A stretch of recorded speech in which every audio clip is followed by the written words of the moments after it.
Amaka sent her husband down the old village well to check why the rope kept shaking. The bucket came back up heavy, filled with gold. But her husband never returned.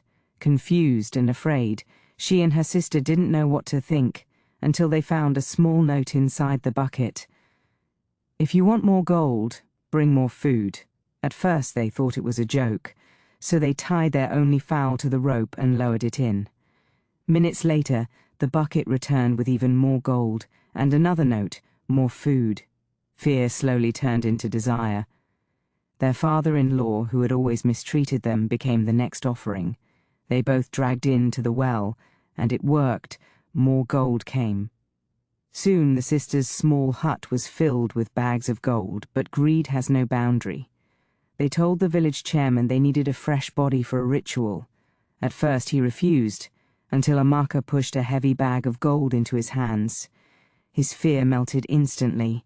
The next day he brought exactly what they asked for. Before long they suggested they work together, 1 body per day, unlimited gold. The chairman hesitated, but when they pushed another bag of pure gold, he agreed. But out of curiosity, one night the chairman sneaked into their house. Amaka woke up because she heard noise, only to see the chairman staring at the bags of gold in their room. He wanted to see the gold for himself. He wanted to know the secret. But before anyone could speak, a low, deep growl shook the walls. The creature from the well stood outside, shadowy, towering, silent. They noticed something strange. If you looked straight at it, it never came closer. But one of the chairman's guards panicked and tried to escape. He didn't make it past the door. When they turned back, a message appeared on the wall, written in something dark. "Never let the well starve." Shaking, the sisters confessed everything to the chairman. They expected fear or anger. But he only smiled, a slow, greedy smile, and said he can feed the well himself with the entire village. The next evening he called for a village celebration, music, dancing, food. Nobody suspected a thing.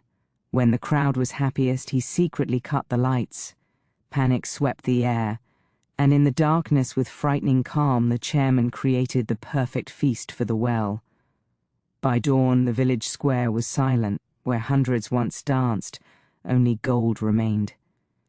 The chairman stood in the middle of it, amazed, and still hungry for more.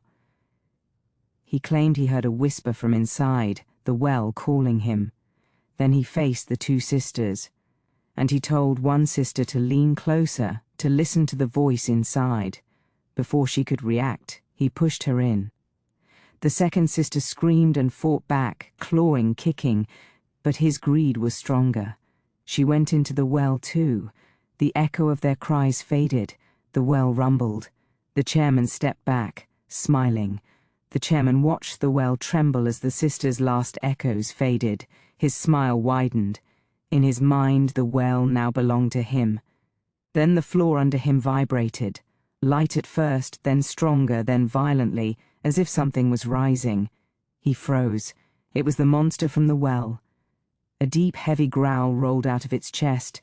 "You promised me a village," he said. His smile twitched. He stepped closer.